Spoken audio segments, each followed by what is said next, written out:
It means to grow vigorously, to prosper, to flourish. So what does it mean to thrive in the practice of law? Ace the LSATs, get accepted into a T14, graduate, crush the bar, clerk at a top 3 in a big city, #hustle, become associate, big caseload, make partner, get your name on the door, impossible caseload, low job satisfaction, burnout. Work is life. Is this what it really means to thrive? That's not success. Law is shifting. For me, thriving is providing a workspace that allows attorneys to live their best lives. To make the world a better place. Just maximizing billable hours, just maximizing revenues is not a recipe for a satisfying career. I'm a lawyer because I want to figure out how to make law better. I like having an impact on people's lives. So that change, it changed from this image of me into an image of us. Together, we can change the definition of what it means to thrive. It's not just about dollar signs and corner offices. It can be about making it easier to find lawyers and giving legal help to those that need it the most. About making it easier for clients to love working with us and building a system where clients' lives and our quality of life can be improved at the same time. I see a future where we are really leveraging technology and being super adaptable to our clients. We have to make changes to make processes better and to make people's lives better. That's where I see the future going. It's not about where are we getting money from, it's who can we help and how can we help them. And for us, being lawyers, we're part of that solution. Because it helps us to constantly improve the system. That's our duty and obligation. That's how we can transform the practice of law for good. That's how we thrive. Ladies and gentlemen, put your hands together and welcome to the stage the founder and CEO of Clio, Jack Newton!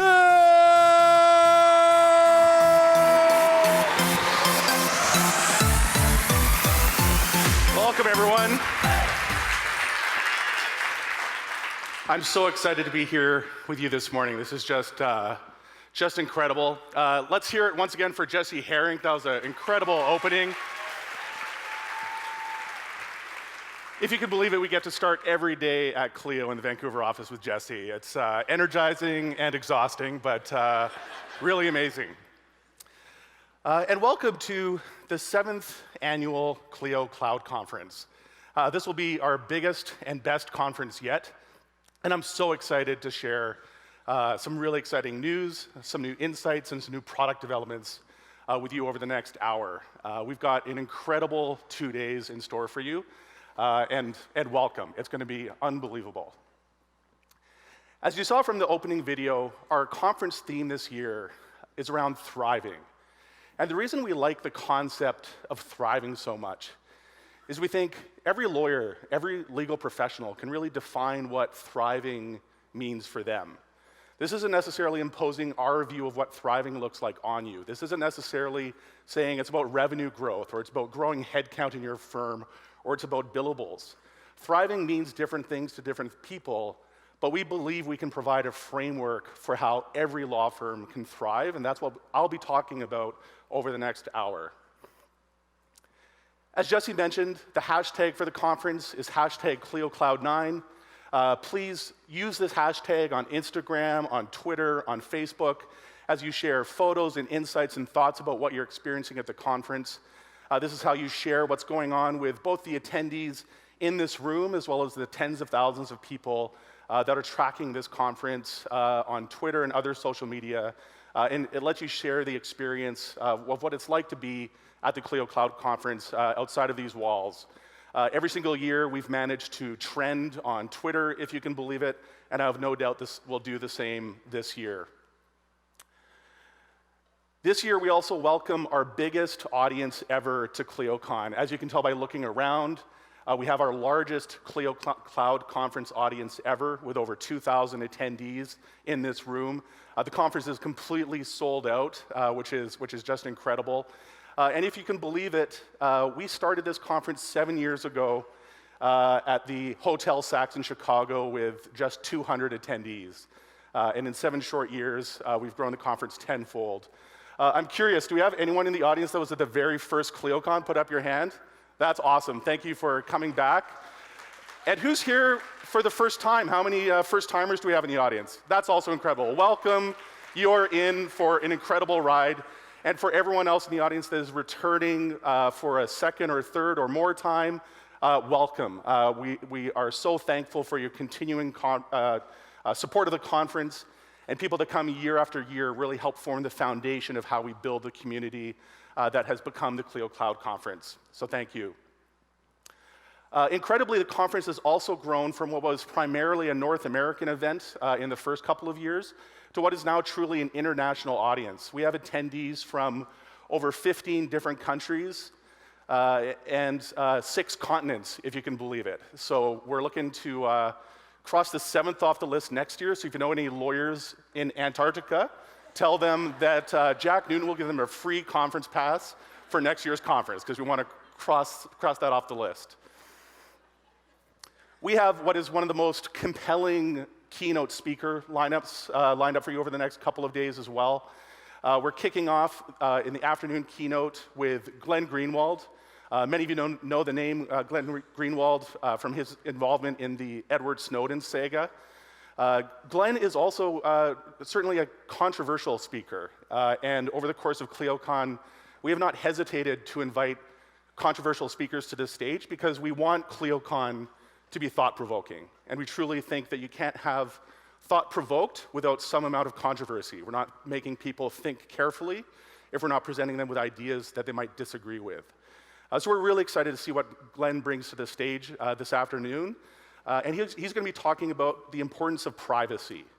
And there's truly almost no one better on the planet to have a behind-the-scenes take on what privacy means and the importance of privacy in the 21st century, and importantly, how lawyers can be directly involved in advocating for citizens' rights around privacy. So I'm really excited to see what Glenn has to share with us this afternoon. Our morning keynote tomorrow is going to be from Deanna Van Buren and Shaka Sankor.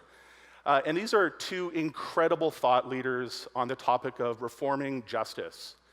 And they're TED sensations in their own right, best-selling authors and well-known speakers on the topic.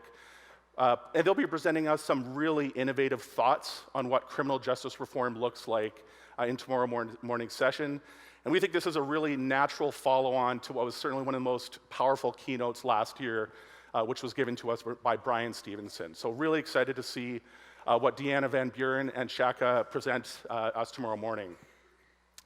And finally, we'll be rounding out the afternoon keynote with Daniel Pink tomorrow. Daniel Pink is certainly someone that, to me personally, has been one of the most influential thinkers on what motivation means and the importance of intrinsic versus extrinsic motivation. He's a speaker we refer to constantly at Clio as we talk about what building a high-performing team looks like. And he's going to be giving us a really interesting talk tomorrow about how to control time in a better way. A lot of us talk about how important timing is. We talk about the fact that timing is everything, but we often talk about it like it's something that is outside of our control. And what Daniel Pink will be talking to us about is how we can actually better control time and turn it to our advantage. How to make time our ally, not our enemy. We also have an incredible set of session speakers to enjoy over the next 2 days.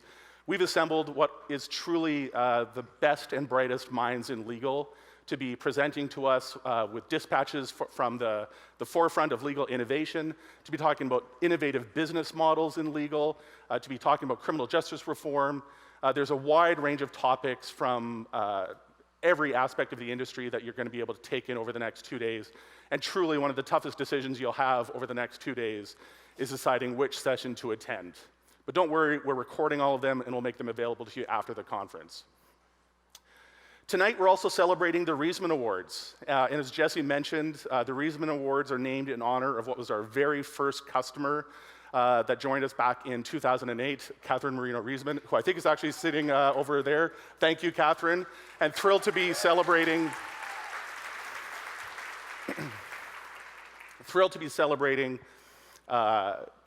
these awards for the third inaugural, or the third annual Reisman Awards.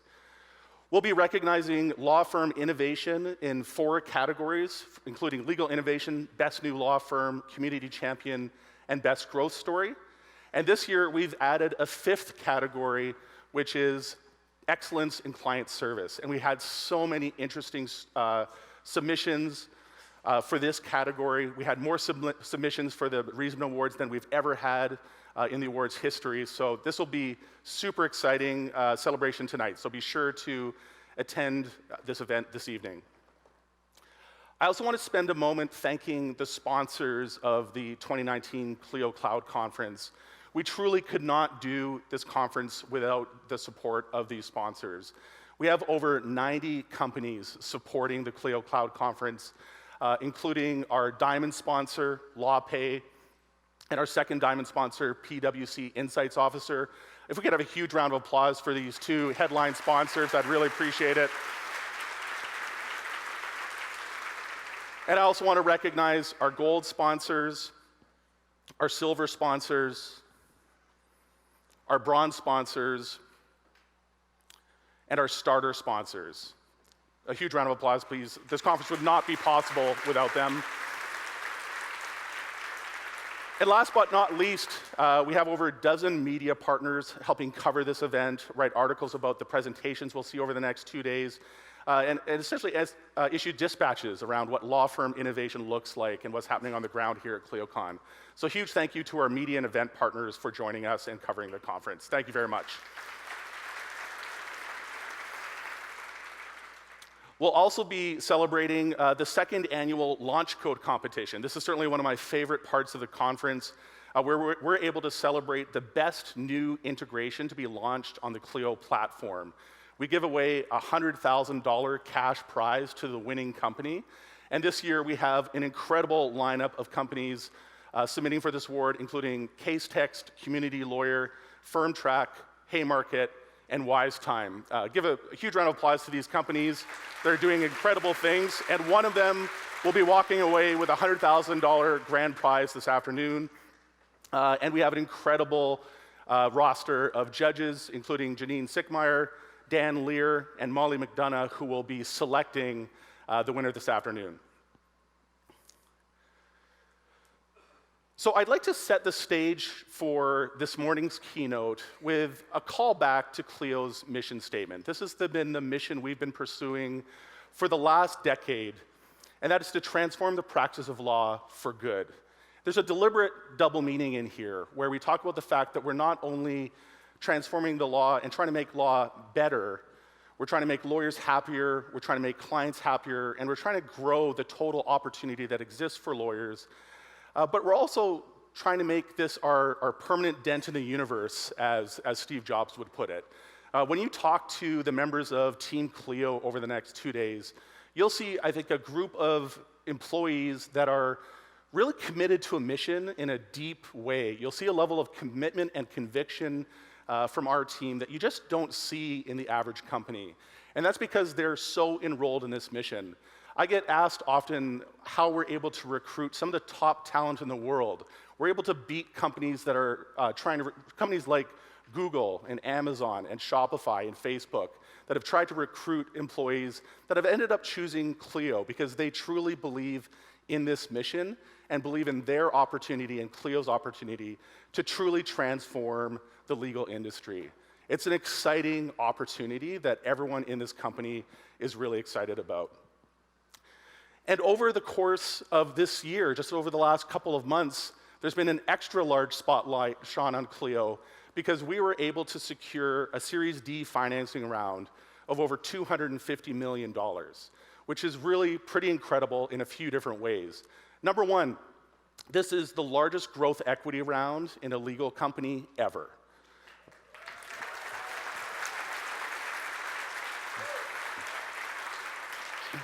Number two, and Canadians are usually pretty humble, but I'm going to brag about this one a little bit. This was actually the largest growth equity round in Canadian history. So this is the largest investment for a Canadian company ever. But I really want to make it clear that this investment is about something much bigger than just Clio. This isn't a huge enabling investment for Clio to do big things for the legal industry. And we've seen, even in just a couple of months since we announced this funding, the ripple effect that this funding is having on the industry. Number one, it's accelerating investment in legal as a whole. There are dozens of venture capitalists and private equity investors that perked up their ears and realized that legal tech is actually a thing, that legal tech is a really exciting space, and that there's a ton of opportunity to innovate and deliver innovation in legal. So we're going to see, I'm sure, what will be the biggest investment year ever in legal this year, but I'm optimistic that 2020 will bring a bigger investment year than ever because we've truly shone the spotlight on the unbelievable opportunity that legal tech offers investors in terms of driving innovation and driving long-term returns for those investors. We also think that this is an investment in the legal industry as a whole. And I'll talk a little bit more about what this means in the next few slides. But it's a bet that legal can actually thrive, that individual law firms can thrive, that Clio as a company can thrive, but more importantly, we can actually grow the overall opportunity that exists for lawyers, full stop, with this investment round. I also want to spend a moment talking about the specific investors we selected in this process. And we were in the enviable position of being pursued by every tier one investor that you can think of. And again, we were in the very enviable position of being able to select and interview the companies we ended up choosing as financial partners for the next chapter of Clio's growth. And the partners we chose were TCV and JMI Equity. Now, if you're not in the investment space, these names may not be immediately recognizable to you, but these are what are widely regarded as two of the best financial and strategic partners that any company could choose to work with. And to give you a sense of the portfolio companies we are living amongst right now, you can see that companies like Airbnb, Netflix, Peloton, Expedia, Spotify, and dozens of other recognizable brands are part of Clio's fellow portfolio companies today. And what's truly exciting about these companies is not that they're just enormous successes and clear category leaders in their respective industries, but these companies have all fundamentally transformed their respective industries. If you look at the landscape of what vacation home rentals looked like before Airbnb entered that space, it's night and day. Netflix needs no further explanation than to explain the fact that there was no streaming before Netflix completely created that space and disrupted an industry. Peloton, Expedia, Spotify, these are all companies that have innovated in a really significant way and fundamentally transformed their industries. We're also really excited to welcome Mark Britton aboard, both as an investor and a board member as part of this investment round. Mark is in the audience here somewhere as well, so welcome, Mark. And we're so excited to have Mark's unbelievable experience in both building Avo and in being a business leader in the North American business community. I had the privilege of becoming friends with Mark over the course of his decade plus of building Avo. And my decade plus of building Clio, we're almost neighbors. Mark's just a couple hundred miles south of Vancouver and Seattle. And I always had huge respect and admiration for what Mark was doing with Avo, the kind of culture he built in his company, and the kind of innovation that Avo is driving in the legal space. And we're really thrilled to have Mark join our board. And I would really appreciate if you gave Mark a warm welcome to the Clio team. Welcome, Mark.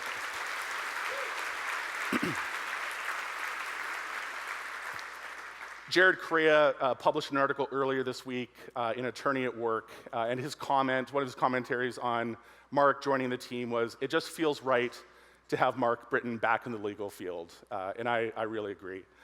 Mark will also be giving a talk this afternoon at 3:15 titled "Lawyers Are From Mars, Business People Are From Venus." And I think this is, once you see the rest of this keynote, I hope you'll agree it'll be a great complementary talk to what I present over the next hour.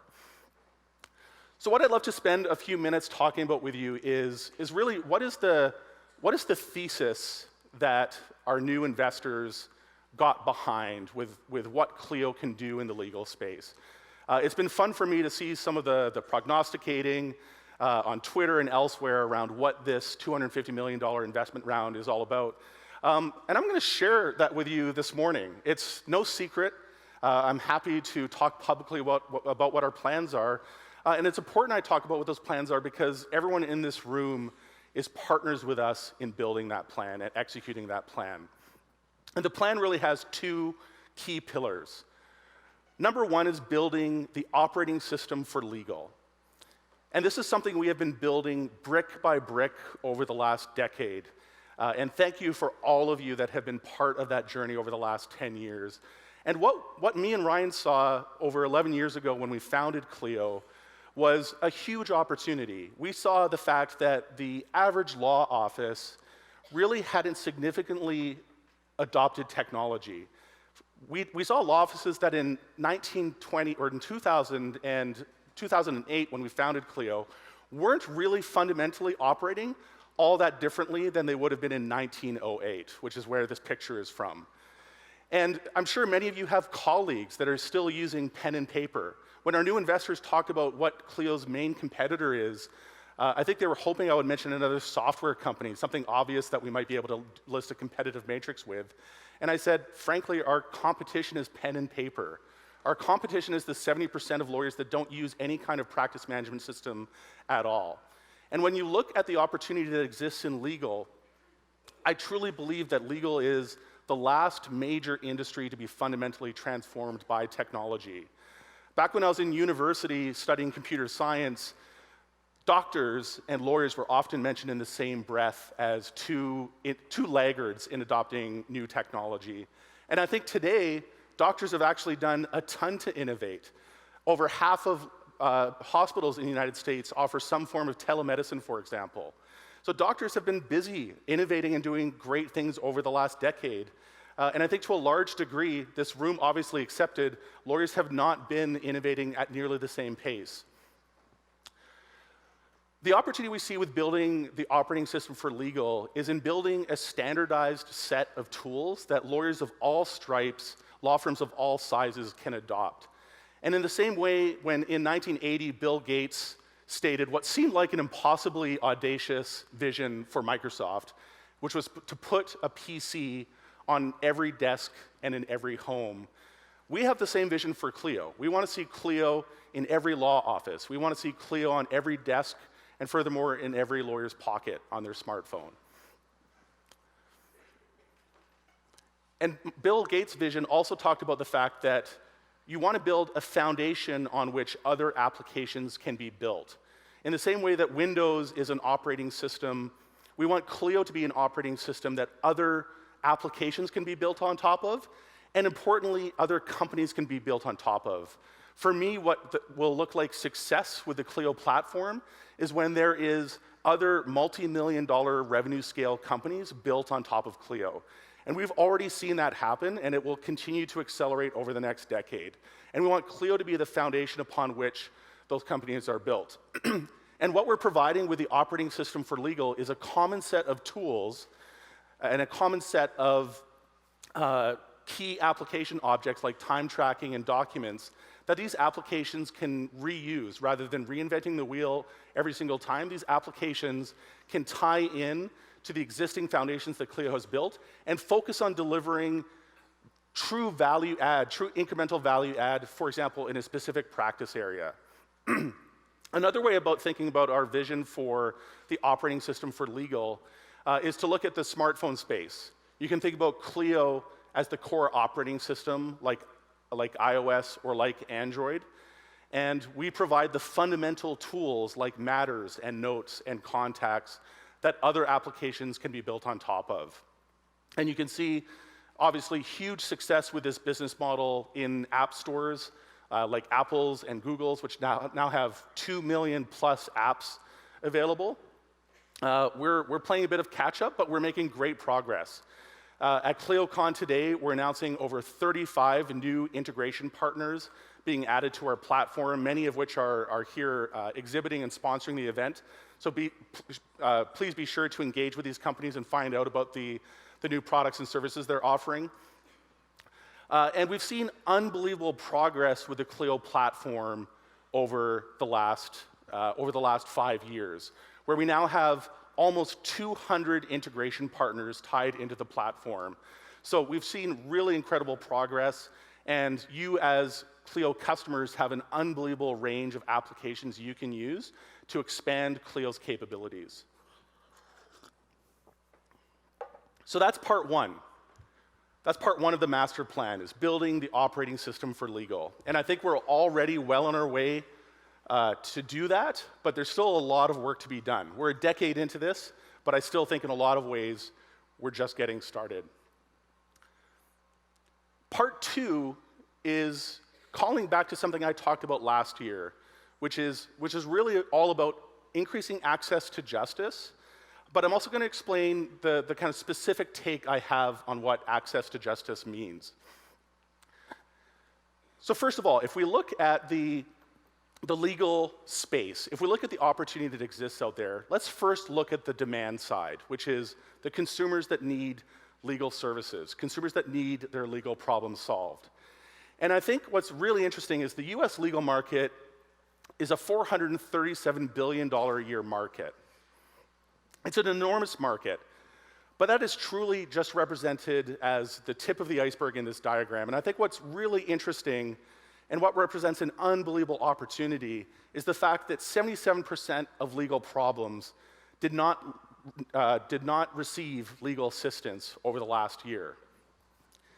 So that's the supply, or that's the demand side. And then if we look at the supply side, lawyers that can help clients solve their problems. From the Legal Trends Report, we know that 81% of lawyers say they're looking for more clients. This is the number one thing that lawyers tell us they're looking for to grow their law firm. So this is a pretty amazing disconnect, right? It almost seems like a paradox. We have clients clamoring for legal services on one side and lawyers clamoring for clients on the other, and somehow these two halves of the equation aren't being connected. And that's the second part of what we see as an enormous opportunity, not just for Clio, but for the legal space as a whole. And this is the thesis that our new investors have really gotten behind and are putting fuel into, is confidence that Clio, over the next decade, can help transform this landscape and better connect the supply and demand side of legal services. Now, I'd love for you to humor me for a minute to talk about the access to justice gap as a product market fit problem. And as a technology guy, this is a really natural way for me to frame the problem, but I think it's also an instructive way for innovative lawyers to think about the problem as well, because it's a useful reframe and a useful way of thinking about the way you're developing legal services. So let's start with a product. When we're talking about product market fit, this is a phrase that was popularized by Marc Andreessen, who is one of the most famous venture capital investors on the planet. He runs a venture capital firm called Andreessen Horowitz with Ben Horowitz. He invented the first web browser, NCSA Mosaic. He founded Netscape and sold it for hundreds of millions of dollars. So this guy knows his stuff when it comes to product market fit. And let's first talk about the product side of the equation. The product in this analogy is legal services. And I think it's really important not to think about these in a really generic way, but in a really specific way. The product is the specific legal services you're offering. It's the way you package them up. It's the pricing that you use. It's the workflow that consumers use to purchase the product. It's whether it's on your website or not. Everything around how you package your legal services, everything how you charge your legal services is what defines the product side of the equation. And then we have a market, right? We have a market for legal services. This is everyone on the planet that might have a legal need of some kind. And then when we talk about the concept of product market fit, it's really the overlap that exists between the product and the market. So when we talk about the access to justice gap, I think what we're actually talking about is the fact that the 77% of legal needs that are unmet by lawyers, and the fact there's 81% of lawyers that want more clients, is just evidence that there is actually very little overlap. Even though we're a few thousand years into building this profession, there's actually very little overlap between legal services and how lawyers deliver them, and the way that consumers want to consume those legal services. And the vast opportunity that exists for lawyers is to innovate and look at this access to justice gap as an opportunity rather than an obstacle. And I think lawyers and regulators especially are very analytical, and that's a strength in a lot of ways. But one of the places that's a weakness is when we talk about the access to justice gap like it's some kind of externality that someone else needs to solve. I hear a lot of lawyers and regulators talking about the fact that somebody needs to solve the access to justice problem. But this is actually a market opportunity that exists for everyone in this room to go out and solve for. And in solving for this problem, you will, in your own specific way, help bridge this access to justice gap. And here's another frame for that problem, just to make it really concrete. When Howard Schultz bought Starbucks and expanded it from one store near Pike Place Market in Seattle to the vast worldwide enterprise it is today with over 25,000 stores, he didn't talk about an access to coffee gap that somebody needed to solve. He saw that there was a lot of Americans drinking really shitty coffee and that we could do better, and that he wanted to make a high-quality European cafe experience available to every American, no matter where they were in the country. And this took several years for him to build, but he built an unbelievable, not just North American, but worldwide empire with the simple premise that you can go into any Starbucks around the world and be guaranteed to get a good cup of coffee that is very standardized globally. So he didn't talk about an access to coffee problem that somebody needed to solve for him. He saw a gigantic opportunity. And I think that's exactly the opportunity that exists for lawyers today, is to tap into this enormous market opportunity where if we bring this product market fit opportunity together, again, just a tiny amount of overlap, just a tiny amount of product market fit that we've created over the last 4,000 years is a $437 billion opportunity. That implies that the rest of the opportunity is worth at least $1.4 trillion. So when we're talking about the kind of opportunity that exists for lawyers that are willing to innovate, we're talking about an opportunity that is in the trillions of dollars.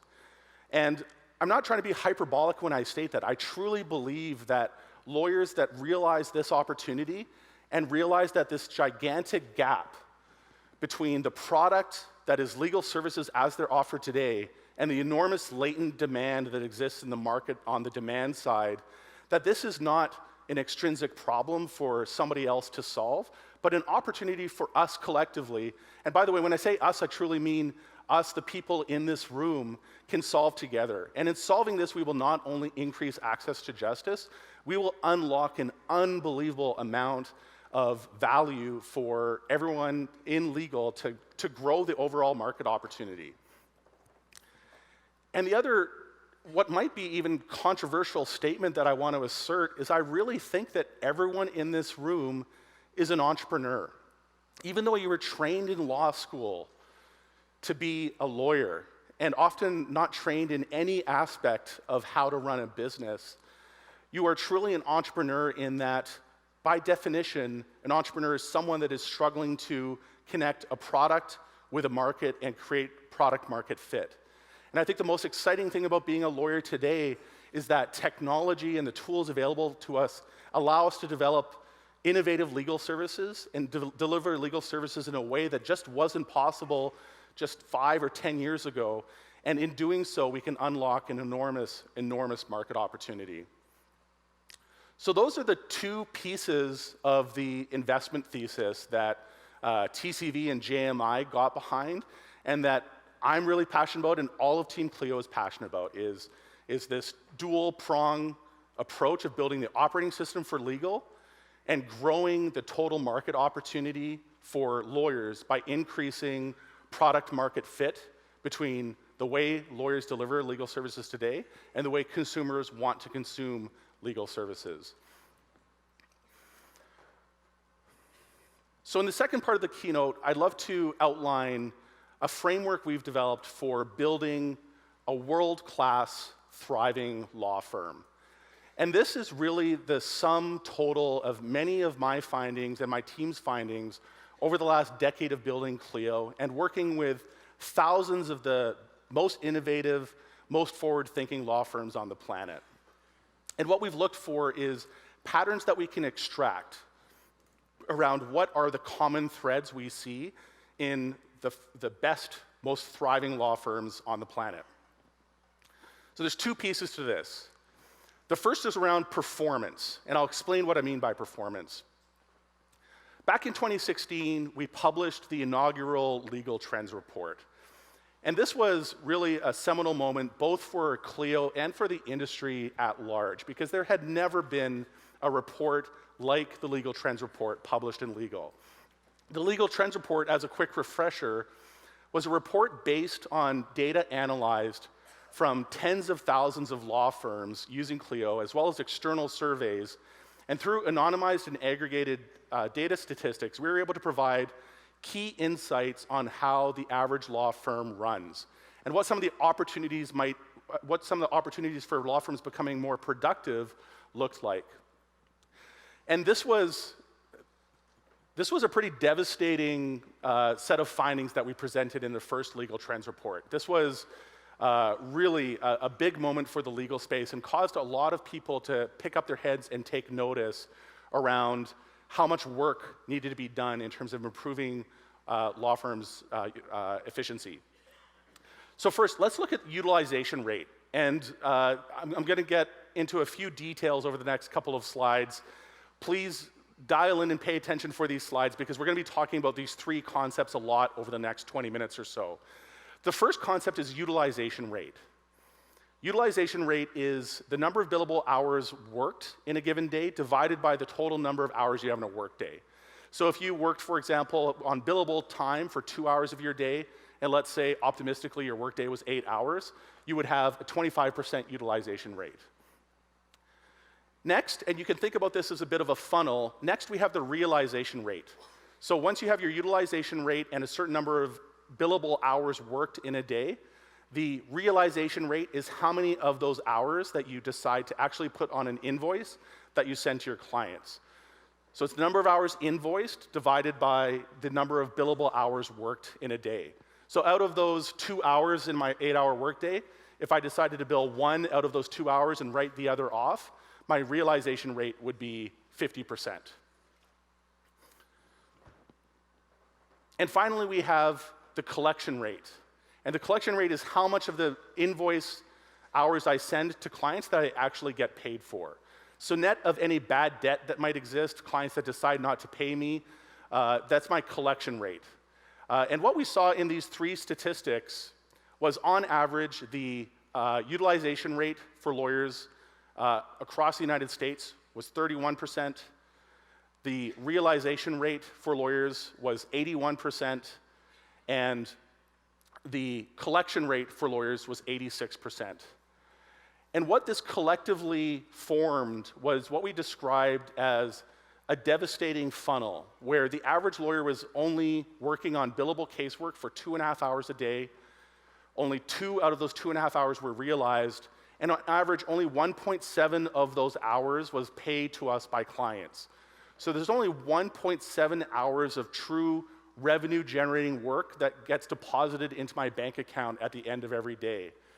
And we felt that these unit economics for the legal industry just were not good enough. There's obviously a lot of work that needs to be done to improve law firm efficiency and productivity.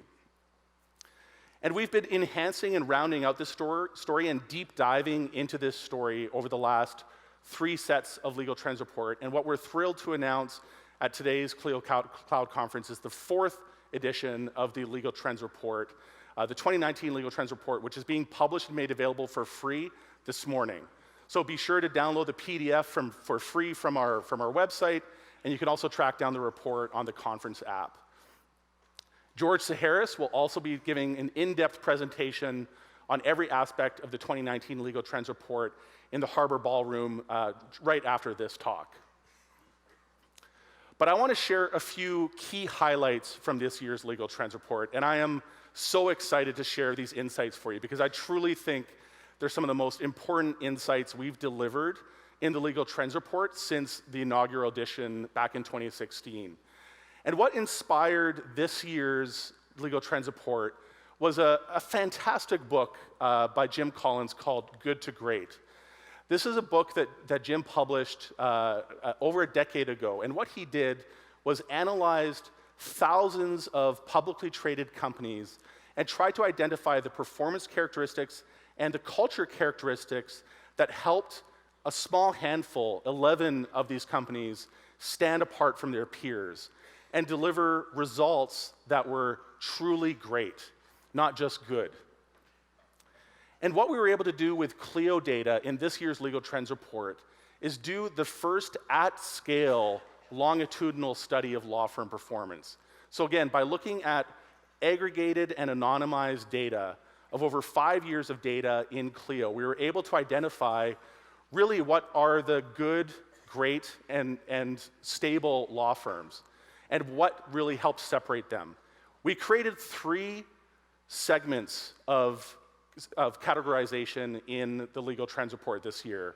In this good to great analysis, we took one group of law firms that were identified as the growing firms. These were firms that had sustained growth of over 20% revenue growth. We had a stable group of law firms that had essentially flat growth, and finally a set of shrinking firms that saw declining growth of over 20%. So again, just so everyone's clear at the data we're looking here, what we're looking at is thousands and thousands of firms in each one of these segments. And we asked the question, are there underlying data characteristics that help us identify what are the traits of growing firms and what helps them pull apart from and differentiate themselves from stable and shrinking firms? With the view that if we can unlock this secret, we can tell everyone in this room, we can tell every Clio customer what it means to become a growing firm, what metrics you need to dial in and focus on to pull apart from the pack. And what I'm really excited to share with you is we did figure out that formula. And here's what it looks like. Number 1, growing firms, when you look, and I'm going to be presenting a lot of data over the next 5 or 10 minutes. It's going to seem like a lot, but sit down with the Legal Trends report tonight, read it front to cover, and we're going to go in depth on every single one of these. George will deep dive on this in his talk in 10:15. And again, I hope to provide a broad overview that is a good synthesis of the overall story here. With growing firms, what we saw was 112% revenue growth over that 5-year period, which is truly incredible. These firms more than doubled in revenue scale over this 5-year period. They had 57% client growth, 57% matter growth, and 32% lawyer growth, meaning their head count in terms of number of lawyers grew by 32%. And I think the interesting observation here is that the revenue growth vastly outstripped any of the underlying drivers of that growth from a client, matter, or lawyer perspective. Stable firms, similarly, had 0% revenue growth over that time frame and very stagnant either growth or minor declines in terms of matters and number of lawyers at the firm. And finally, shrinking firms saw essentially the opposite pattern, almost the mirror image of what we saw with growing firms, where revenue growth deteriorated at a rate that was much faster than any of the underlying growth indicators like matter, client, or lawyer count. So the question that we asked was, if revenue growth is so decoupled from some of what the obvious drivers of that revenue growth might be, like number of matters or number of lawyers, what else could be driving that? So we asked a few questions like, could it be average hourly rate? And interestingly, the answer was no. In fact, what is maybe most interesting is that the shrinking firms actually build more on average than growing and stable firms. So the average hourly rate was not the answer for what separated these firms. We then looked at realization and collection rate across these firms. And what you can see is that both dimensions, growing firms earn more from the work they perform relative to the shrinking firms. So you can see that in realization rate, the realization rate for both growing and stable firms was in the 89 to 93%. But what's very interesting is we saw a really precipitous decline in realization and collection rates in shrinking firms over this time frame. But the real smoking gun in our good to great analysis was around utilization rate. And what we saw was that, and to me, this is one of the most fascinating data insights we have in the 2019 Legal Trends Report, is the fact that growing and shrinking firms actually started off at the beginning of this longitudinal analysis with utilization rates that were almost identical. But growing firms figured out a way of improving their utilization rate, which again is just the number of billable hours they had per day on average, divided by the length of their workday. They were able to improve their utilization rate by 1% to 2% every year. And shrinking firms, conversely, saw their utilization rate shrink by 1% to 2% every year. But the cumulative impact of this over a 5-year time span, as you can see, is that shrinking firms had a utilization rate of just over 20%, and growing firms had a utilization rate of just about 33%. And in relative terms, growing firms had a utilization rate that was 50% higher than shrinking firms. So I think this is such an incredible insight for us to take pause and soak up for a minute, because what it really shows us is that the cumulative impact of small improvements on a yearly basis can really amplify over a course of a 5-year period. And finding that 1% utilization rate, by the way, equates to about 20 hours a year. So this isn't a massive difference. This is a relatively small difference. If you can find a way of investing in a tool or technology or workflow or process that helps you get back 20 hours of billable time a year, that's putting you on the path to being a growing firm. And think about that. That's just an hour and a half a month. It's not that much efficiency that you need to be driving. But the amazing thing is, I think the important finding is that once you implement that improvement and make a 1% to 2% improvement in your utilization rate, that's something that you can build upon. That's going to be a dividend that pays back every year that you practice. So think about an investment that you make today. If you're practicing for another 20 years, that investment in improving your utilization rate will pay you back 20 times over that time frame and help you become one of the growing firms. So what we did is, we thought at a high level about this productivity story in the context of the Legal Trends Report, and really think that we can categorize firms in 2 dimensions. There's firms that are nascent and just starting to put their arms around what these key performance indicators are and how they can be improving them. And then there's firms that have really unlocked this code, figured out how to be more productive, that fall into this productive category. Now, the second dimension that we think about in terms of what it takes to build a truly thriving law firm is around client experience. And I want to spend a moment just explaining what I mean by this, because I think it's one of the most important opportunities that exist. When we're talking about this product market fit gap, I believe the vast majority of the opportunity we have to execute against relates to the client experience. When I think about the Clio roadmap for the next decade, the vast majority of the roadmap is going to be dedicated to innovation in this dimension, in the client experience. And this is for one key reason, and that's the fact that we're seeing the consumerization of legal services. And what I mean by the consumerization of legal services is that consumers' expectations are shifting rapidly. When we look at the apps that consumers are using, and when I say consumers, by the way, I don't necessarily mean just lawyers or consumers that are non-business consumer of legal services. I mean everyone. Whether you're engaging with a lawyer for corporate work or getting a new will done, this all applies. And the basic concept is that the effortless experiences, which many of you have heard me talk about for years now, these effortless experiences that other industries are delivering to consumers are shifting their expectations of what working with a lawyer looks like. When we have things like the Starbucks app, and again, Howard Schultz has done a great job of discovering how to drive innovation in something as simple as buying coffee. He's made it so simple for us to order a coffee and pay for a coffee using our smartphone app. The Starbucks payment app, the Starbucks card, is a more widely used digital currency than the digital currencies Apple Pay and Google respectively have, Google Pay, which is really incredible. When you look at the convenience of online ordering, where you can order your coffee on the way to work and just pick it up with it waiting for you at the mobile takeout window, I installed this app and started using it, and I'm sure my consumption of Starbucks coffee probably went up by about 30 or 40%, just because they made this experience so effortless. We'll look at examples that I talked about earlier. Airbnb makes it so simple to book a vacation home rental that usage or the number of vacation rentals worldwide has gone up by several orders of magnitude. Uber makes ordering your own limousine or your own taxi something that's just a few taps away.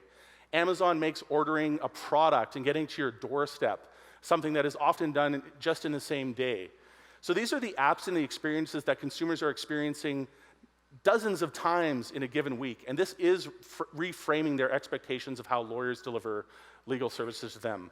And this isn't just on the consumer side, by the way. I talked earlier about doctors innovating. There's unbelievable innovation happening in telehealth, where you no longer need to go to an emergency room or a family doctor to get your medical problems addressed. You can use apps that put you in touch with a doctor instantly, like this Babylon system from TELUS. Many applications even that we thought would always live in bricks and mortar, things like buying glasses. We have systems like augmented reality available in everyone's smartphone that can show you what a pair of glasses will look like on your face without having to walk into a store. You can even see what a piece of furniture looks like in your living room with these AR tools without ever walking into a showroom or without having to buy something and see if it fits in your space.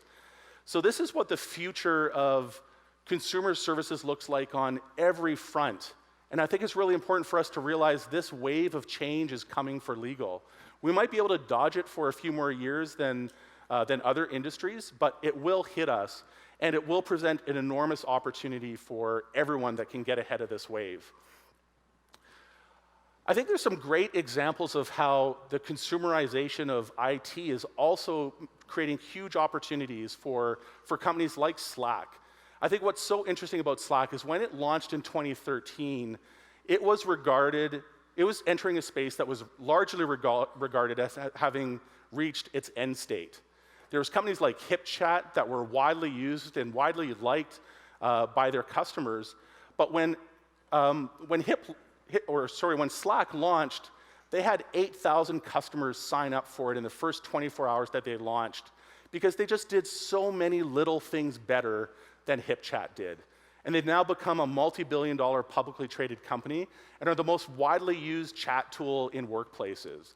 And again, this was because they just focused on making the experience better than their competitors. They were able to enter a space that many regarded as crowded and commodified, and they won. I think another great example of this on the business side is Zoom. Zoom created video conferencing that just worked, right? For anyone that has everyone used Zoom, by the way? I'm just curious how many people have used it.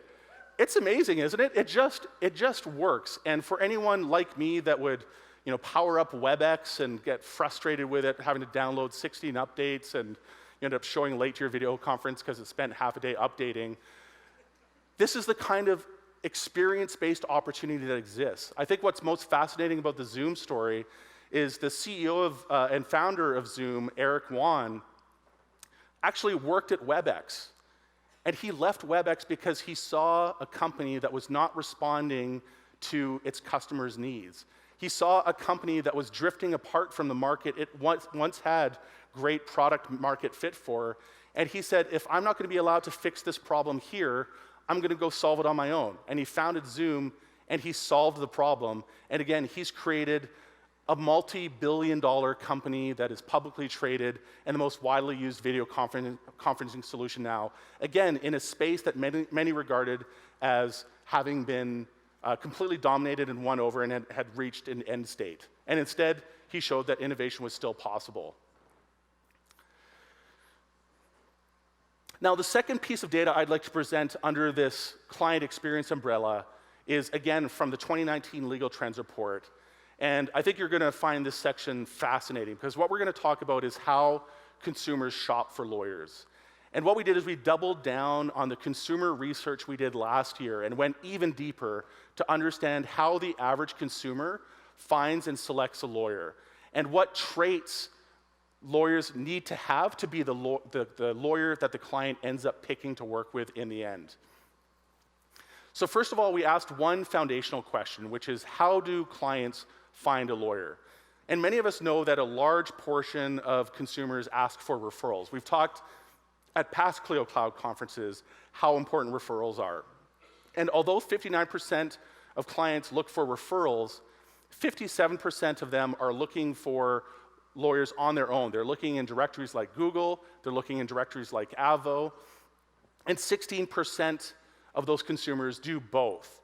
So I think one really important finding is we've often talked about how important referrals are, but a very, very important channel is consumers that are doing their own research, and we see this actually as what we expect will be the most rapidly growing way that lawyers or consumers are trying to find lawyers. The next piece of data we looked at is what is the expected response time for lawyers? When a client contacts you, how quickly do they expect you to get in contact with them? And what we found was that 79% of consumers expect a response within 24 hours. So this is kind of the magic threshold for you to be thinking about. And faster is better, by the way. I'll talk a little bit about that in the next slide. Because 57% of clients told us that they contacted more than one lawyer. So clients are shopping around.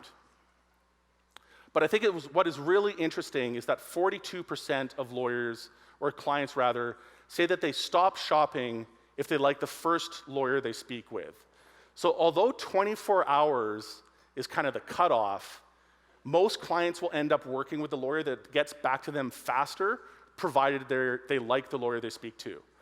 So be likable, I guess, which is probably the hardest part. And then be the first to get back in touch with a client, and that client will be yours.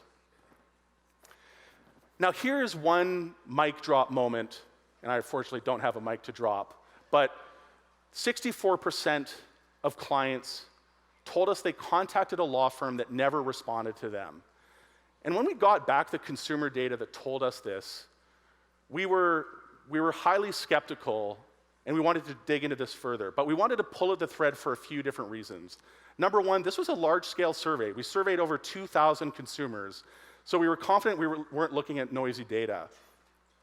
And I also remembered a conversation I had with Mark Britton when he was still with Avo from a couple years prior, where he told me that the response rates for leads that Avo was sending to its lawyer clients was under 20%, which to me was incredible because these are leads that lawyers on the lawyer platform are paying for, and Avo is handing those leads over to a lawyer saying, here's a lead that probably wants to pay you money, and less than 1 in 5 of the lawyers on the Avo platform were actually getting back to those clients. So between this data point and the anecdote I got from Mark, we decided to kick off a large-scale study where we hired an independent research firm to call and email over 1,000 law firms, where we wanted to put these law firms to the test. And in putting these law firms to the test, we wanted to essentially have this research firm pose as a client, engage with these law firms, and see what the response rates for these law firms were. So these are 1,000 law firms selected at random across the United States in a variety of different practice areas, and you can drill into the details in George's talk later this morning. But I want to share some of the high-level findings in this test. So first, I want to emphasize a few important characteristics about the study. Number one, we emailed 1,000 of these law firms to test what their email responsiveness was. And we also did a qualitative scoring of how high quality the responses to the emails were. We also phoned a subset of these firms, 500 of these firms, to understand what their phone responsiveness was. And here's where some, I think, really groundbreaking findings start to fall out. Let's look at the email side first of all. 60% of the firms that we emailed, again, posing as a client, asking for them to work with us with a very plausible story for why we'd want to work with them.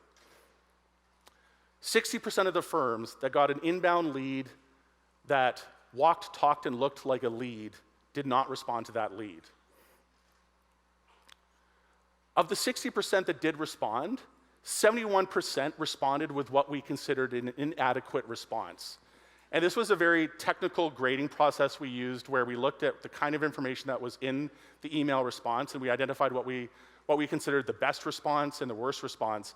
And one of the inadequate responses we got, for example, was, "Thanks for your email, can you please phone me?" That happened a lot.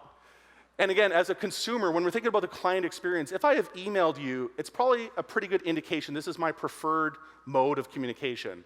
When you tell me, phone you, I probably haven't phoned you in the first place because I'm busy during the day, I have a job that doesn't afford that convenience. Whatever the answer might be, email is best for me, and you're instead telling me to phone you back.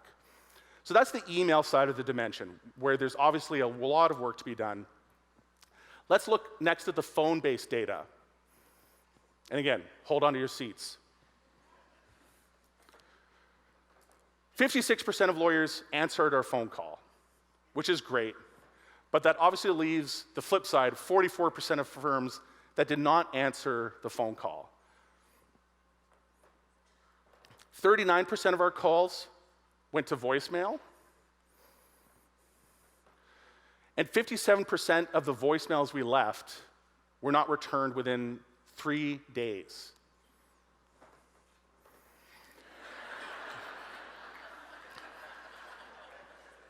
And the reason we're presenting this data, by the way, is not to ask you what exactly would you say you do around here, but instead to prompt a really important discussion, because what we realize is that there's no lawyer looking at their phone ring and deciding not to pick it up because they don't want business. Again, 81% of lawyers are looking for more clients.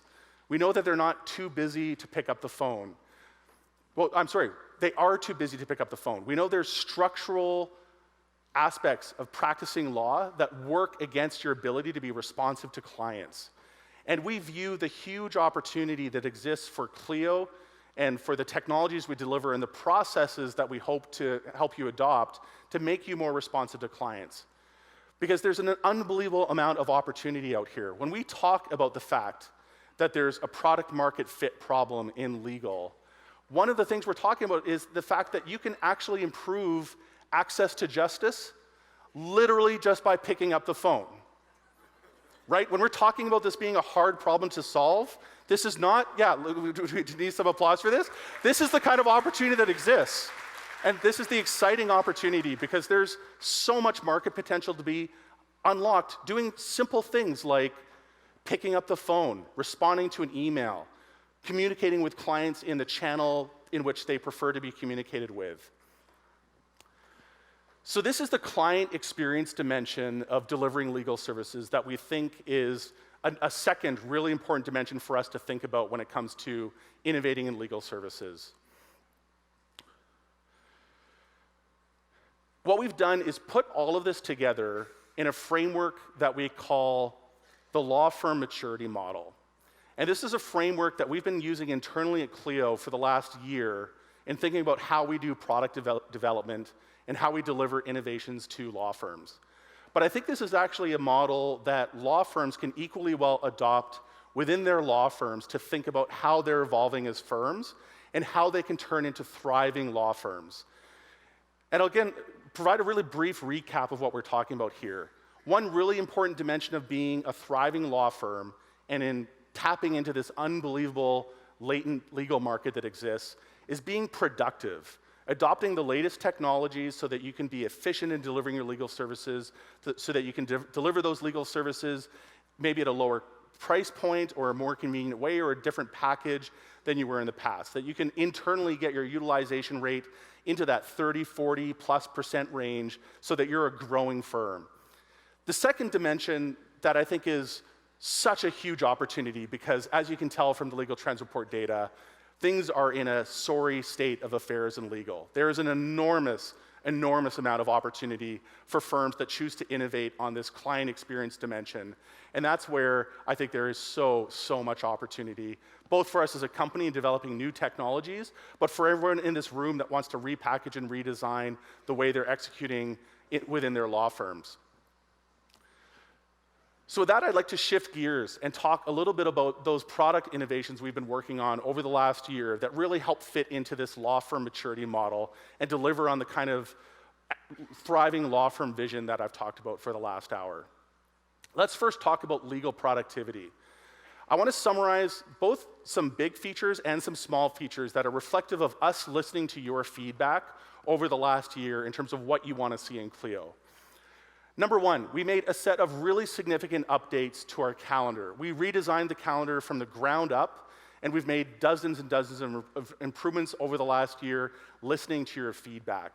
One of the most important developments in the calendar in the last year is that we've made the syncs between Clio and all of our external calendar services like Google Calendar real time, where you're no longer waiting even minutes or in some cases hours for those syncs to finish. They all happen in total real time. We've also made significant upgrades to contacts, some small. Again, we now allow middle names in contacts, so they're not always huge features, but maybe deserving of applause. Thank you. Apologies for omitting that 10 years ago. It took us a while to fix it. We allow you to, we've improved the contact card that is in every matter to make the information that relates to a contact more easily accessible to you within the Clio app. We've made over 21 meaningful enhancements to Zapier integration, where again, using the Zapier integration, you can connect to over 2,500 other applications, and we've made it much easier for you to connect into new types of workflows and actions within Zapier. We rolled out improved email add-ins. So with one click, you can now log all the emails from a thread really easily. The email integrations are now available on mobile as well. So if you're using Gmail, the Google enhancements, the add-ins for Gmail are available on both iOS and Android. And time tracking can now be done directly within our email integrations. And in Outlook, you can now log emails to closed matters. We also, and this was a big set of requests that we integrated into massive upgrades to our custom fields. We now let you set up custom field sets and customize those layouts and more easily show and hide custom field sets as you're working through your matters. And you can also customize your data tables easily. Full text search was a feature we announced last year and rolled out in beta at the Clio Cloud Conference.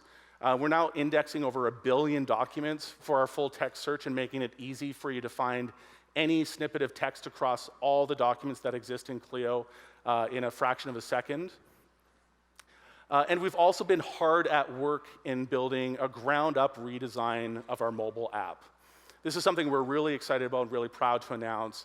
And one of the things we view as being really important, I know some of you nod knowingly at this picture, knowing this is what working on the go looks like for the modern lawyer.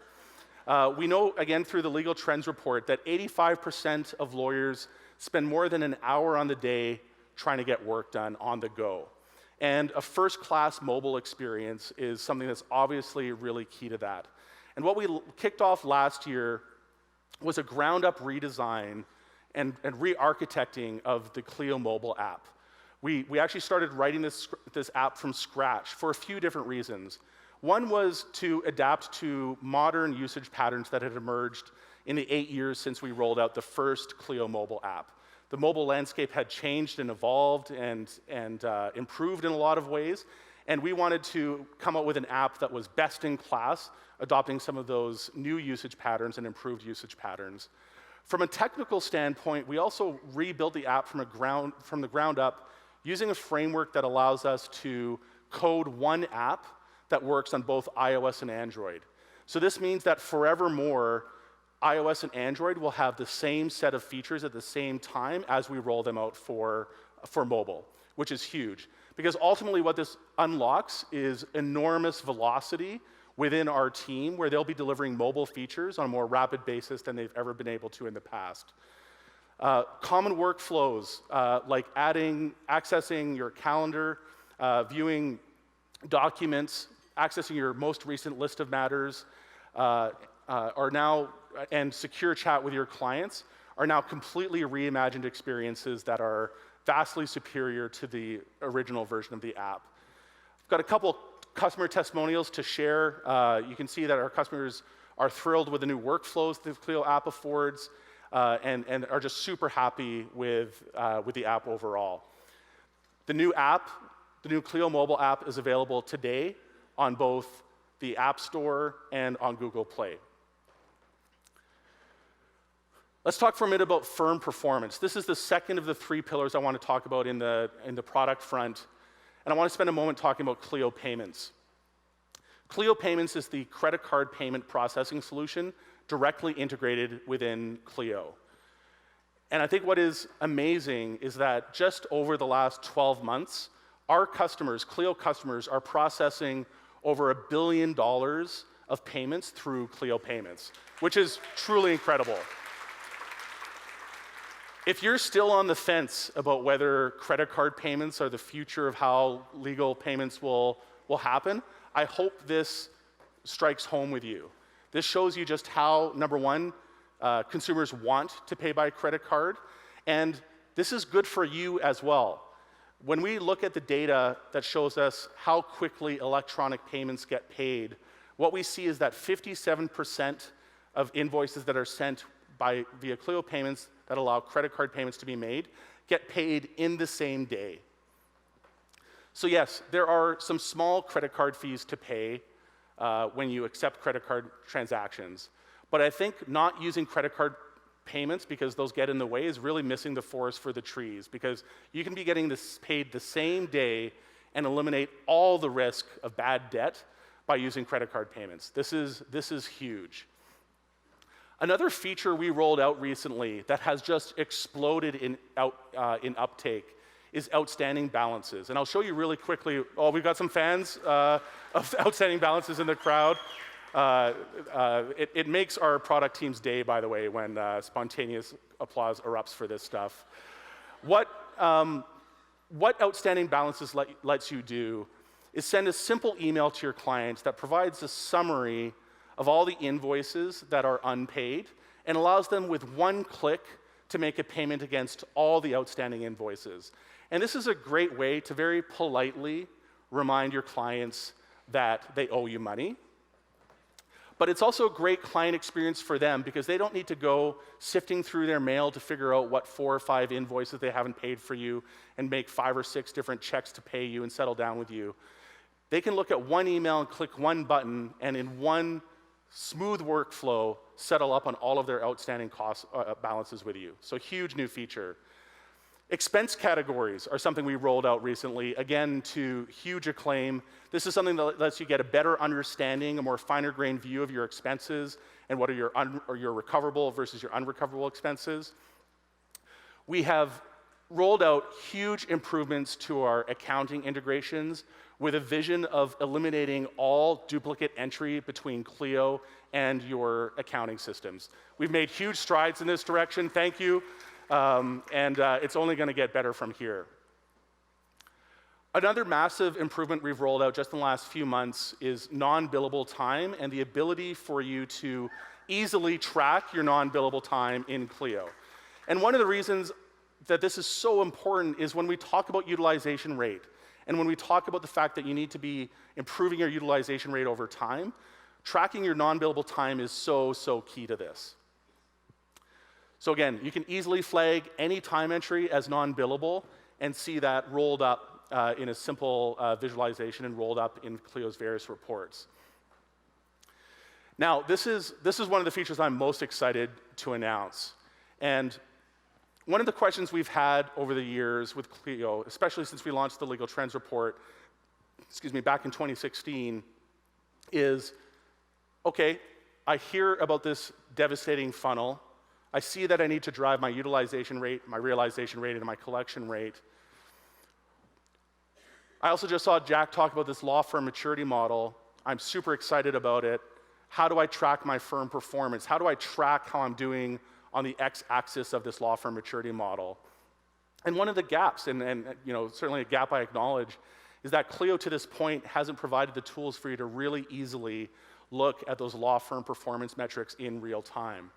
And what we're releasing at ClioCon today is a firm performance dashboard that allows you in real time, thank you, allows you in real time to track your utilization rate, for example, and importantly, how that utilization rate is changing over time. So this allows you to keep a pulse on exactly how you are doing in terms of utilization rate. We also give you real-time dashboards for how your realization rate is tracking. Again, that's tracking how much you're discounting your time or discounting your bills. And finally, we provide a live dashboard to track your collection rate over time. So this is shipping today. Early access is available to attendees of ClioCon. To get this new feature activated on your account, come visit us at the Clio lab and we'll flick it on for you. Super excited to sign up folks in this room and start getting feedback on the performance dashboard. Let's talk next about the client experience.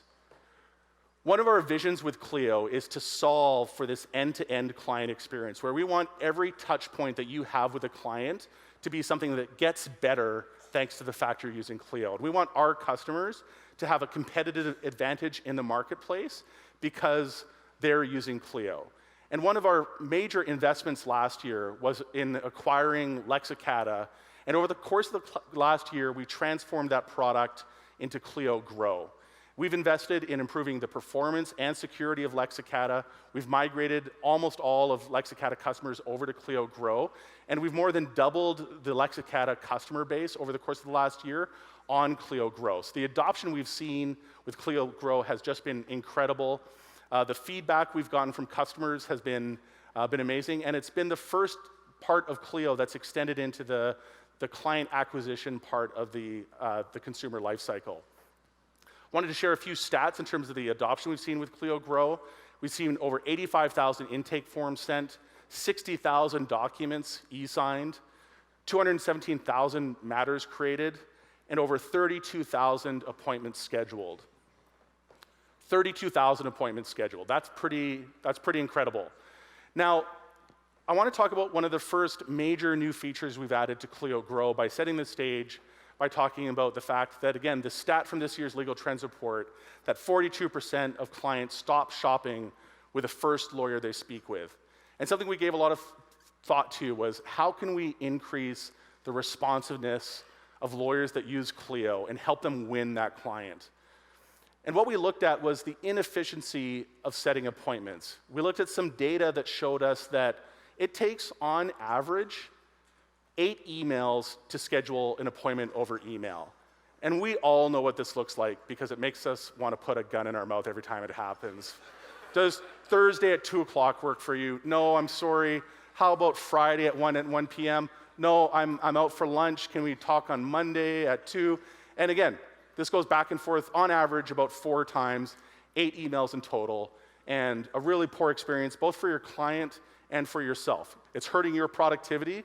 And every minute that those emails are going back and forth is a minute another lawyer might get to that client. And again, we know we can do better. We have our ear to the ground in terms of what's happening in the consumer app landscape, and we know that with apps like Uber and OpenTable, client expectations are shifting to a place where you can easily book these appointments online. And what we're releasing at ClioCon today is the Clio Grow Scheduler, that allows you to put a widget on your website or to send a link to a client where you, okay, it sounds like some people are already excited. Thank you. And when a client clicks on this link to book now, you can publish specific availability slots in your Clio calendar.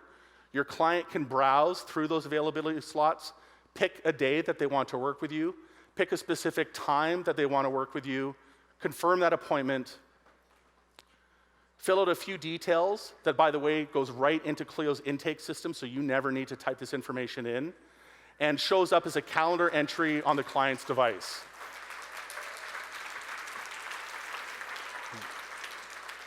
Yeah, this is super cool. It gets better.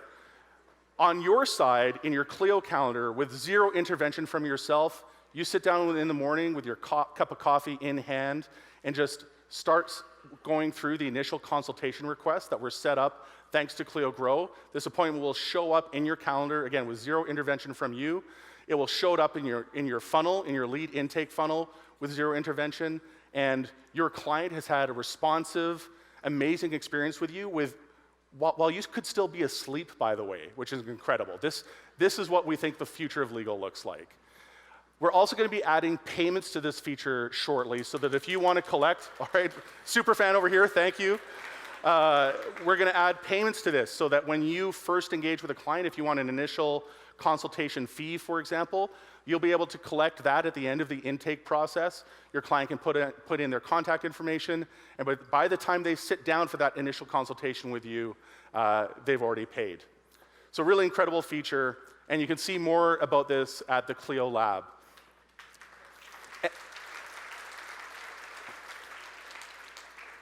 I talked at the beginning of this segment talking about how this law firm maturity model is really helping set the stage for product innovation at Clio. This is something we're using a lot internally to help drive our product development roadmap. And what we're looking at, and if you're looking for a common theme in some of the features we're announcing at ClioCon today, things like scheduler, mobile, Clio payments, and the firm dashboard are all things that let you move into this thriving quadrant of the law firm maturity model. By implementing and adopting these features, you're both making your law firm more performant, but you're also delivering a better client experience to your clients and your prospective clients. And we think that is just the kind of win-win that is magical. That's something that will be driving so much of our product innovation over the next decade, and why we're so excited over the next 2 days to hear from you about what else you'd like to see us doing on this front. Now, to conclude, I want to again call back to our mission to transform the practice of law for good. And although I've just finished talking about the product and the platform that we're building with Clio, I want everyone to realize that transforming the practice of law for good involves a lot more than just building a product. We've obviously been investing in the last decade in doing things much beyond just building software. We launched the Clio Cloud Conference with a view to the fact that we needed to gather with our most innovative customers. We needed to gather with the most innovative people in legal and build something much bigger than just Clio. We wanted to build a conference where we're talking about what the future of law looked like. And what the next 2 days about is gathering together and co-creating what that looks like. This is a conference where you're an active participant in working with us and building what the future of law looks like. We're investing a lot in helping spread the best practices and help the thought leaders in legal be heard to a larger audience. This year, we launched the Matters podcast, which has already seen over 30,000 downloads and been recognized as one of the best legal podcasts available, something we're really proud of. For years, we've been publishing blog articles about innovation in legal and best practices you can adopt. We've traveled the world. We've exhibited at hundreds of conferences across the United States, around the world, spreading the word about Clio and the future of law. We've written white papers on this, and of course, most recently, launched the Legal Trends Report, where for the last 4 years, we've published what has become a groundbreaking and important publication in legal that is both quoted by academics and adopted by innovative law firms as the benchmark for their law firm practices. But something I'm really excited to share with you as the final thing, the final reveal of the Clio Cloud keynote, is something I've been working on for the last year. And it's a book. It's a book called The Client-Centered Law Firm. And what it is really a collection of my thoughts and my learnings over the last decade of building Clio and working with thousands of law firms that have been blazing a trail in terms of what innovative, client-centered law firm design looks like. And this is a collection of my learnings and experiences that I'm excited to share with all of you. And again, we view as part of the bigger movement of creating a promising future for legal services. Have been honored to receive some early positive press from a draft manuscript we've circulated in advance from folks like Jordan Furlong, Bob Ambrogi, who's joining us here, and from entrepreneurs like Janine Sickmeyer, the founder of Next Chapter. This book is available for pre-order today. It will be available in January of 2020, in just a few short months. You can check it out at the clientcenteredlawfirm.com. And I'm really keen to hear your feedback on this book, and hopefully it provides a really a great set of best practices you can adopt in your law firm along the dimension of improving your client experience as described in the law firm maturity model. So with that, I'd like to conclude the opening keynote for the Clio Cloud Conference. We're so excited for the next 2 days. I really want everyone in this room to look at the next 2 days as an opportunity to co-invent with us, to co-create what the future of the practice of law looks like. Have an amazing time, and I look forward to engaging with you over the next 2 days. Thanks very much.